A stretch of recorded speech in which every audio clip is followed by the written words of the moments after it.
Dear Luke Skywalker, I always loved your green lightsaber.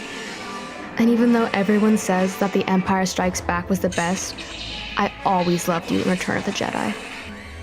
I want to be you so badly that my parents never hesitate to recall the story of how I once told my kindergarten teachers that my parents died in a fire just like your uncle and aunt did in the beginning of A New Hope.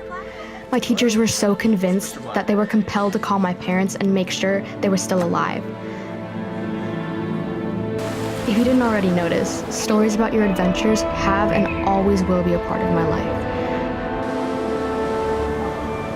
You courageously handled your tumultuous childhood as someone who was destined for greatness, yet were unaware until it was almost too late. Witnessing this was pivotal for me. And though some doors closed, and some people were lost along the way, eventually you made it to that defining hour where you fought your demons. In many instances, whether it were those moments I felt a lack of assurance of whether or not I had true friends, true people I could count on, or those incessant, self-destructive thoughts I would conjure up because of all the instability, or maybe the times in which I went to dark places with insecurity, doubt, and depressive anxiety towering over me. I felt alone. Their words of degradation turned into mine and would ring repetitively in my head. And I washed and washed and washed down the happy lies on my face until I stood up and grabbed the nearest Sharpie and repeatedly wrote, "Words aren't enough," all over my bedroom walls. At that time, words, they really weren't enough for me to convey all these feelings. I was scared and found myself angry at things I couldn't see, hating things I couldn't comprehend. I was suffering.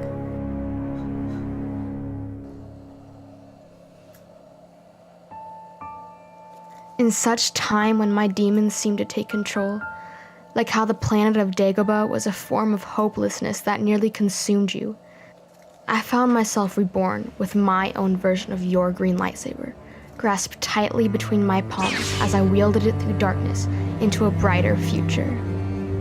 Along this journey, I've had my Ben Kenobis who helped me realize the potential a camera can have in helping others tell their own stories. Some of them I thought would last a lifetime, yet they were merely lampposts for me along the way.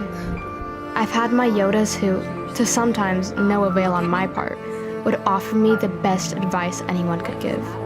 In my darkest hour, they exhausted themselves for my sake because they saw greatness in me.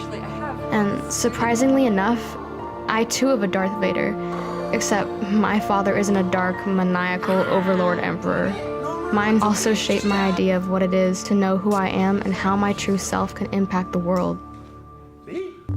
Unlike yours, my father, along with my family, taught me that with my camera, my own green lightsaber in one hand, and a faith in myself, my own force in another, I can and I will positively impact the world for generations to come. And while there are those who use such power for spreading evil and hatred, I was taught to believe that good always wins.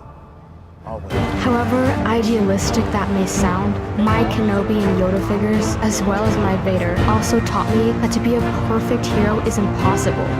In the bleakest of times, I would find encouragement in you, Luke Skywalker. You knew you had to be a new hope for a better tomorrow, yet you still had your doubts and still had your moments where you thought things could never get any brighter. In hindsight, I look at you now and think maybe I am a Luke Skywalker, green lightsaber and all. Sincerely, me.